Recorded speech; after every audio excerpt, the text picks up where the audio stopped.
Sudah 2 hari sejak aku bereinkarnasi, dan untungnya tubuhku sudah mulai berada di bawah kendaliku.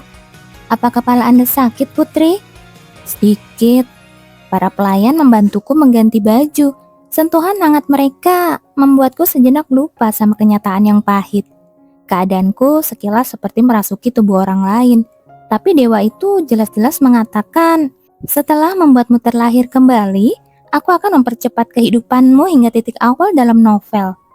Seperti yang dikatakan dewa, ingatan hidup sebagai Agnes Sain terasa begitu nyata di dalam kepalaku. Meski semua ingatan itu penuh dengan kenangan menghina karakter favoritku. Tapi enggak, sekarang bukan waktunya santai-santai. Kemarin kayaknya aku sempat bikin onar di dekat gedung kesatria ya. Sekarang Kylo Grey ada di mana? Pelayan bernama Emma menelan ludah, lalu menjawab dengan gelagapan. Apa yang ingin Anda lakukan, Putri? Tentu saja Sir Grey salah telah menyentuh Putri, tapi Anda harus menahan diri untuk tidak memotong tangannya. Mereka pikir aku ini apa? Memang agak pahit rasanya karena disalahpahami oleh para dayang, tapi ya sudahlah. Apa sih? Aku hanya ingin menemuinya, itu saja. Benarkah, Putri? Kylo yang menghentikanku saat mabuk membuat semua orang menjadi heboh, karena Kylo merupakan bagian dari kesatria hitam. Kekaisaran ini memiliki 4 pasukan kesatria. Pasukan kesatria putih yang terdiri dari para elit di antara yang terelit yang memiliki kemampuan dan status. Pasukan kesatria biru yang beranggotakan para pendekar pedang terbaik.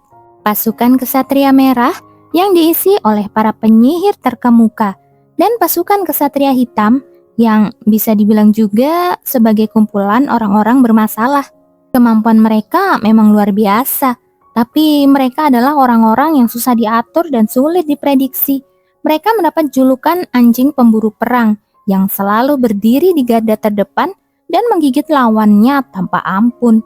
Memang keterlaluan menyebut mereka seperti itu, tapi mereka sendiri yang membuatnya dicap begitu dengan semua kasus penggelapan, kekerasan, intimidasi, dan kegaduhan yang mereka ciptakan sendiri. Karena citra buruk pasukan kesatria hitam itulah, Kylo menjadi sosok yang terpinggirkan dan terdiskriminasi. Entah kenapa, sosoknya yang seperti itu mengingatkanku pada diriku sendiri di masa sekolahku dulu, yang penuh rasa kesepian. Kylo selalu sendirian, hanya jalan kosong yang gelap dan seekor kucing kecil yang menemaninya. Entah kenapa, Kylo terlihat seperti anak kucing liar yang sedang menggigit atau mencakar lucu. Aku tidak bisa menahan rasa sayangku padanya. Karena itulah, aku menjadikan Kylo sebagai karakter favorit dan mulai membuat konten tentangnya. Sayangnya, akun media sosialku yang isinya hanya tentang Kylo hampir tidak punya pengikut. Fan art, fanfic, apapun yang aku buat tidak pernah mendapat respon yang berarti. Meski aku terus mempromosikannya, tetap saja tak banyak yang peduli. Hingga hari penayangan episode terakhir bagian pertama cerita itu tiba. Ceritanya tentang iblis dari celah neraka yang menyerbu kekaisaran. Setelah perang panjang itu berakhir, sempat ada masa damai. Namun itu hanya sesaat. Iblis yang dikira telah lenyap ternyata muncul kembali. Retakan hitam tiba-tiba muncul di daerah kumuh timur kekaisaran, dan monster bermunculan dari sana. Kemudian Quill mengungkap sebuah kebenaran. Untuk benar-benar menghentikan semuanya, seseorang harus menghancurkan sumber retakan di puncak gunung bersalju ujung paling utara dunia. Namun hanya sedikit orang yang memiliki kemampuan untuk menghancurkan sumber retakan tersebut. Mereka adalah Raymond Spencer yang unggul dalam strategi dan kekuatan, dan Kylo Grey yang memiliki kemampuan dan pengalaman bertarung yang melampaui kurangnya pelatihan taktis. Ini berarti salah satu dari mereka harus mengorbankan nyawanya. Dan disitulah Kylo maju untuk menggantikan tokoh utama pria. Hanya ada satu alasan kenapa Kylo yang begitu membenci Raymond harus pergi. Dia menyadari hal itu saat kembali ke ibu kota. Setelah perang besar berakhir, Saat melihat bagaimana rakyat kekaisaran memuja Raimon sebagai pahlawan, Kylo sadar, tidak peduli sekeras apapun ia berjuang, ia tidak akan pernah bisa mengalahkan Raimon dan menjadi pahlawan. Raimon adalah simbol harapan. Jika Raimon mati, kekaisaran bisa tenggelam dalam ketakutan, dan iblis hanya akan semakin kuat karena ketakutan manusia. Setelah itu, Kylo pergi sendirian menuju retakan dengan hanya meninggalkan sepucuk surat. Pahlawan tidak boleh mati. Kylo pun memutuskan untuk mengorbankan dirinya untuk membawa kembali perdamaian ke kekaisaran. Ia menghancurkan sumber celah sendirian dan lenyap bersama cahaya terakhir.